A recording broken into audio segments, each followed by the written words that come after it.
Come with me, come and see all the wonders there will be in my stories, in my songs, in everything where fun belongs. We'll meet heroes, giants bold, visit lands both hot and cold, have magic tricks to shiver your skin, laughs galore with animals in our world of fun. Pied Piper, hum!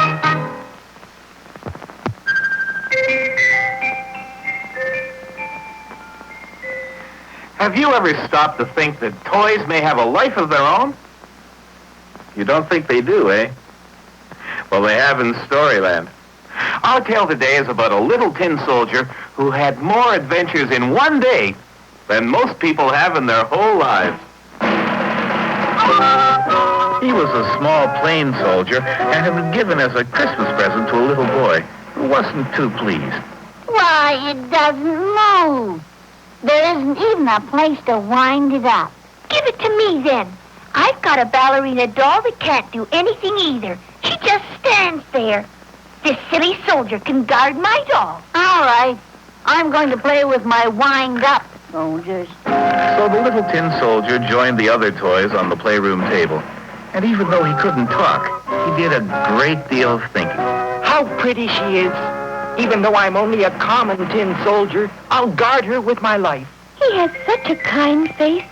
I wish I could reach him. And that night, when all the household was asleep, it was the toys' turn to play. The dolls had a tea party, the mechanical soldiers marched up and down, the music box played and the top spun all by themselves.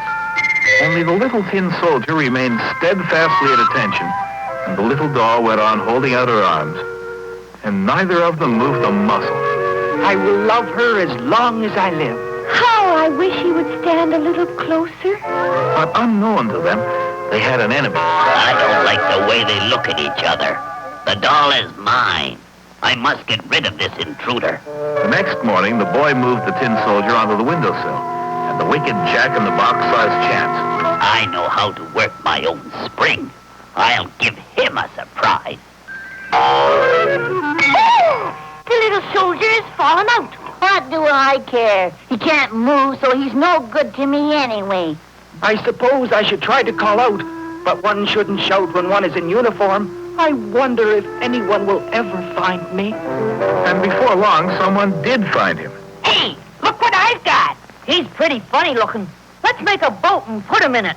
Here, this old paper will do. Swiftly, the two boys fashioned a crude sailing boat, and with the little soldier standing beside the mast, they set it down in the gutter.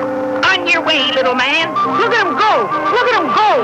My word, I've always wanted to go on a voyage, but I didn't think it would be like this.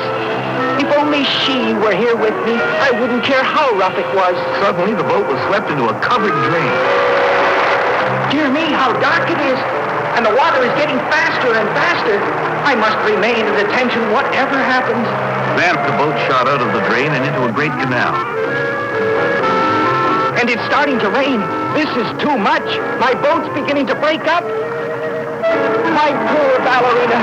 Shall I ever see you again? Goodbye, world. Goodbye. There were more surprises in store for the little soldier. As he began to sink, a most amazing thing happened.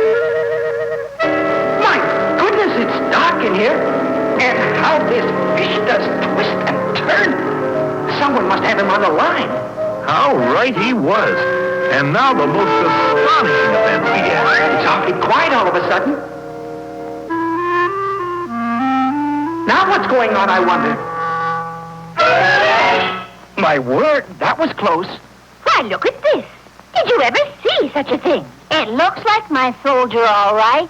He's no good without his paint, though. He was no use anyway. What good is a soldier that can't even march?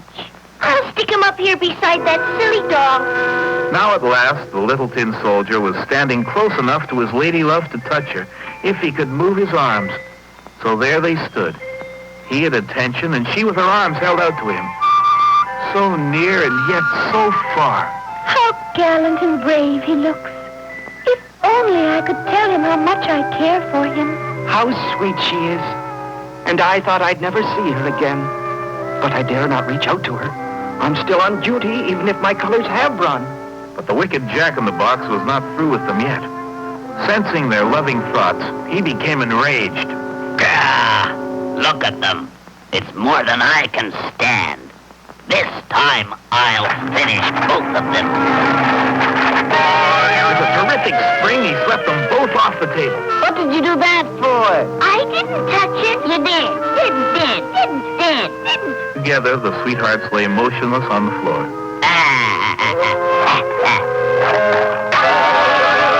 Now look what you've done. I didn't touch it. Well, it's no use now. And she's no use either. Look at the mess she's in. I'll throw them in the toy chest. At least they'll be out of the way. And they were indeed out of the way. And together at last. So you see, you shouldn't ignore toys because they are plain or broken, for they may have a life of their own. And our little doll and her steadfast tin soldier, why, they lived happily ever after.